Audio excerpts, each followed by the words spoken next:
Okay, so, who are you? Hiram. So when I ask you a question, like, kind of answer it with the question and the answer, like, my name is Hiram. Yeah. I won't do any last names. You don't have to. Yeah. So. Okay. Okay, a couple of questions. Which part of, or what religion are you in? I'm a part of what you would call a sub-Mormon church. Well, I'm thinking of the word. I can't think of it right now. Who's the prophet? Who's my prophet? We don't have a prophet. I mean, Joseph Smith would be the prophet if you would ask me that. If I were to answer that question, Joseph Smith would be the prophet. Right. Well, I asked you questions here too, so. So you're independent fundamentalist? Is that... Yeah, independent. There you go. Independent fundamentalist. And how do you feel about what Warren Jeffs was doing with his group, and how is that different from yours? Well, I grew up watching the situation kind of from afar off and hearing. I mean, when it got into the news and it kind of got blown up, and that's kind of how I got aware of it. And as I grew up looking at the situation, I was like, well, it can't be that bad. It can't be that big of a deal. And then, recent evidences stacked against him in court kind of made it look pretty ugly. So I wouldn't say I hate him, but it's just like I'm glad that I don't have that kind of a delusion or that kind of a religious spirit. But I believe in faith, repentance, and baptism. And then obviously there is plural situations around where I live in my community, but I'm not in one. So it hasn't touched me yet, so I don't really know a lot about what it's like. But I do see plenty of families, and I know plenty of families that are in that situation.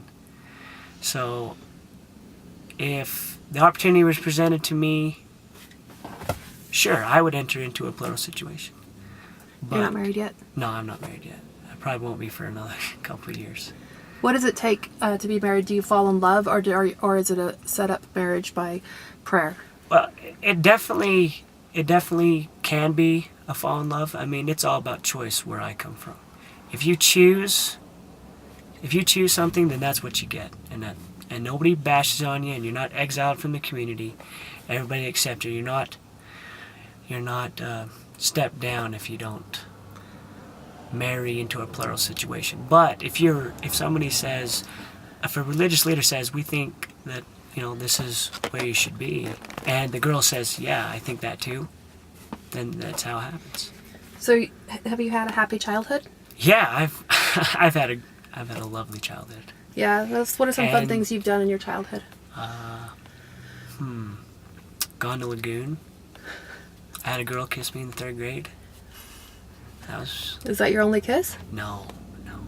I'm 21, so I went through high school, and till my sophomore year, I was pretty clean, but fell in love with a girl,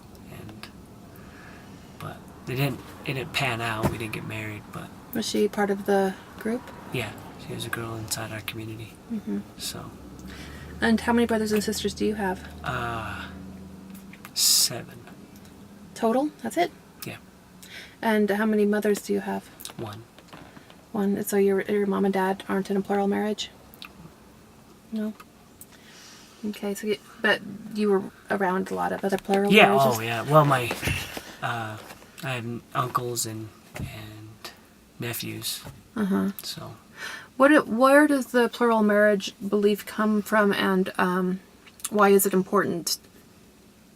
I believe it comes from Joseph Smith, and you can read through his books. Everybody knows it.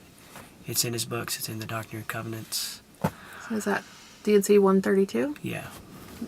And then, of course, a lot of these things are how you interpret it. That's kind of how religion is nowadays, how you interpret things. But in some of the books, like the Teachings of the Prophet Joseph Smith, which all Mormons will say that, they believe in that book, he talks about it and lays it pretty clear. A child could understand it, in my opinion. So that's where it comes from. That's where we get the belief from. Cool.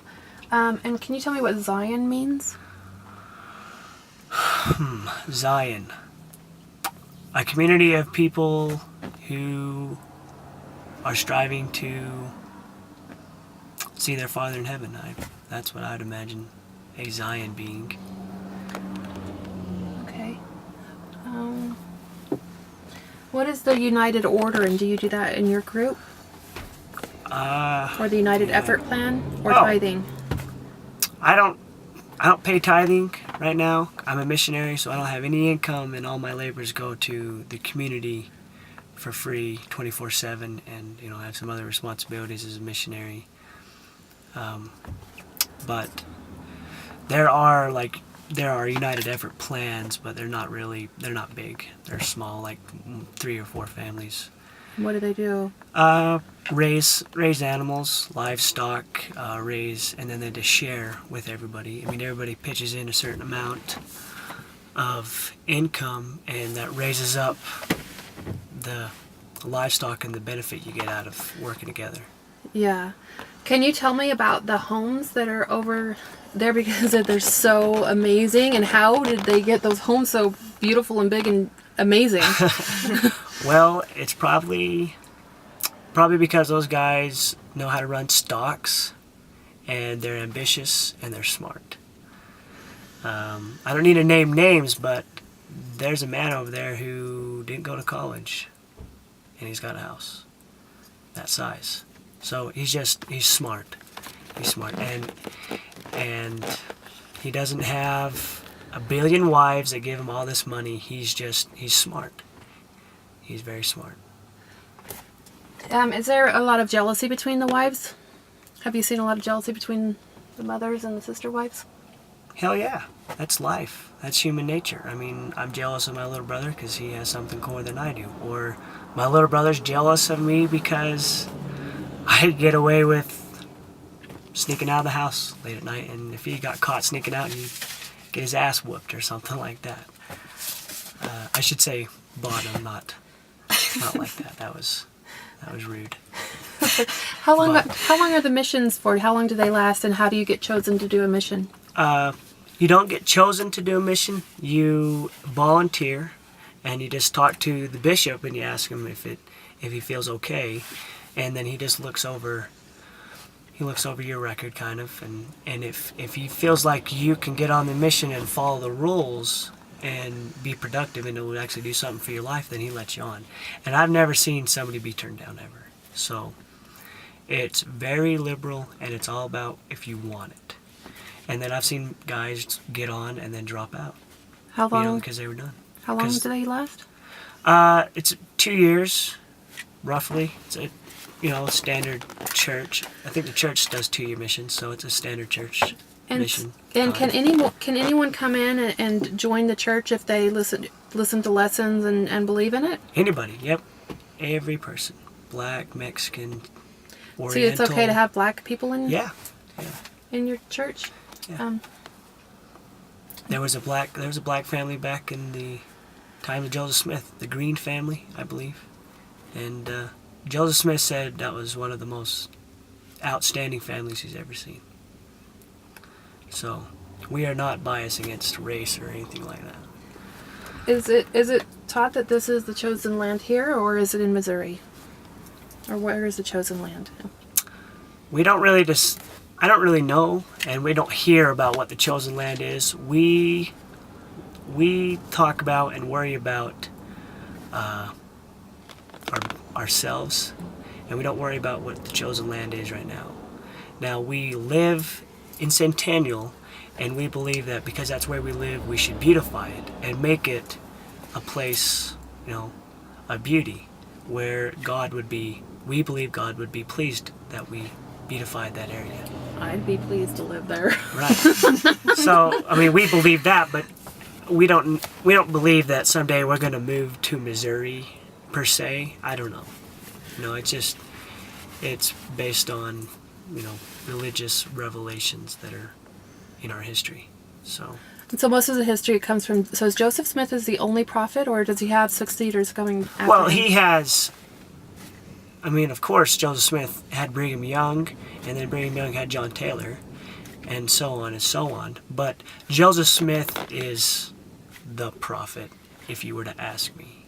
Okay. Joseph Smith is a prophet. But he does have successors in his priesthood, like Brigham Young and John Taylor. Right, and then there's somebody that's. Is it a bishop that is in charge of things right now here, or is it a successor prophet?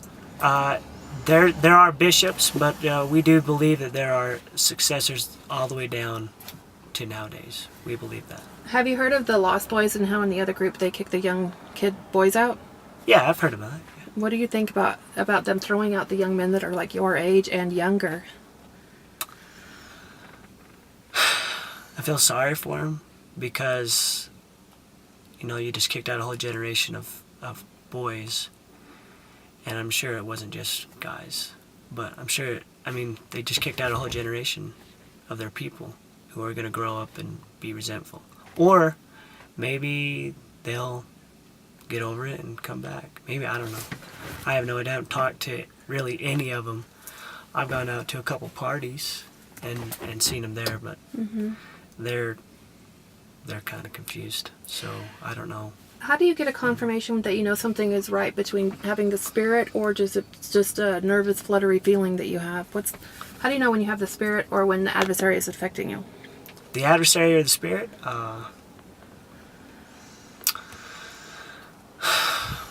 Kind of, I don't know really how to describe it. Is it like a burning in the bosom or how? In my life, I've made mistakes and I've done things I shouldn't have done, but I guess I got a sick feeling after I did it, or while I was doing it. I knew it was wrong, and then I've done equally, if not more, good things and made right choices in my life, and those feelings make me feel uplifted a little. They make me feel like I've done something right. Oh, that was something I should have done, instead of saying that was something I shouldn't have done. It's psychology. You can read it in books. Yeah. It's just how you want to describe it. If you want to describe it as the spirit of the Lord, or the spirit of the devil, or just your human nature, realizing that you did something good for your body, or you did something bad for yourself. Do you think Warren Jeffs knew that what he was doing was wrong, or do you think he's just delusional and thought that he was following what God wanted him to do? Well, Joseph Smith talks about false spirits. Religious spirits can be wrong.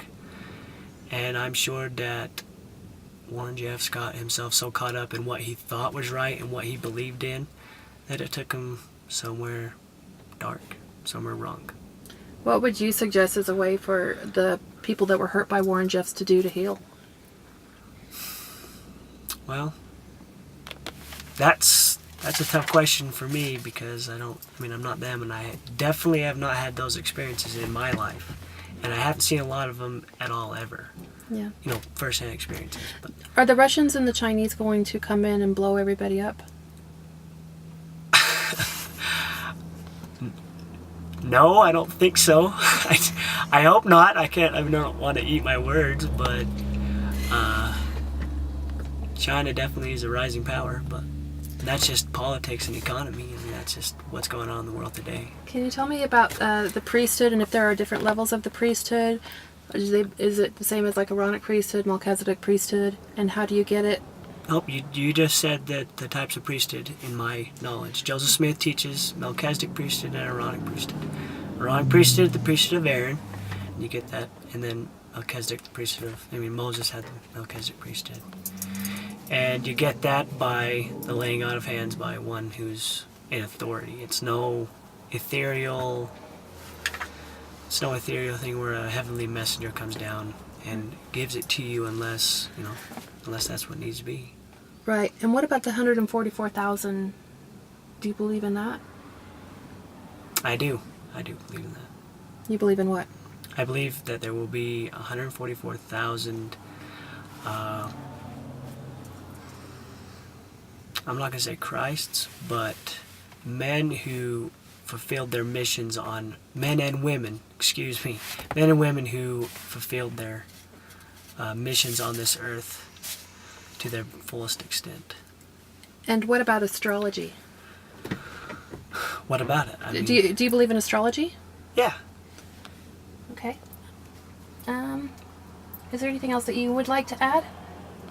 And that's something that you believe in, and that you'd like to be told about the differences between you and Warren Jeffs, what he's doing over the, I would just say I believe in faith, repentance, and baptism, and that's really all you need to believe to be a part of our community.